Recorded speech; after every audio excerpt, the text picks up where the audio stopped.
Everyone, আজকে একটা নতুন রেসিপি নিয়ে এসেছি। আজকে রেসিপি হলো বিট গাজর ভাজা। তো এখানে বিট গাজর ভাজাতে কিন্তু শুধু বিট আর গাজর হলেই চলবে না, লাগছে কিন্তু আলু।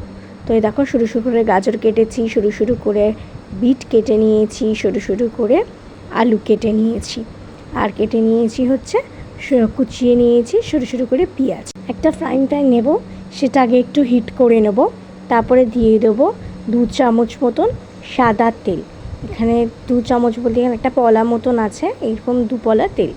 তারপরে আমি দিয়ে দেবো এখানে গাজর, আলু আর বিটটাকে কুচিয়ে রাখা, সেটাকে আমি দিয়ে দেবো পেঁয়াজ কুচি দিয়ে এবার ভালো করে নাড়বো। গ্যাসের ফ্লেমটা মিডিয়ামে রাখতে হবে। যেমন এখানে আমি 500-তে দিয়েছি, যেহেতু ইন্ডাকশানে করছি 500-তে দিয়েছি। দিয়ে এবার আমি এটাকে ভালো করে নাড়াচাড়া করব ভাজা ভাজা হওয়ার জন্য। বেশ অনেকক্ষণ ধরে নাড়াচাড়া করব, বেশ 10-15 মিনিট ধরে দেখো নাড়াচাড়া করে নিয়েছি। এবার আমি দিয়ে দেবো স্বাদ মতো নুন দিয়ে তারপরে আবার একটু নাড়াচাড়া করব ভালো করে। যখন দেখব যে আলুটা ভাজতে ভাজতেই হাফ সেদ্ধ হয়ে আসছে, তখন আমি ঢাকনা চাপা দিয়ে দেবো।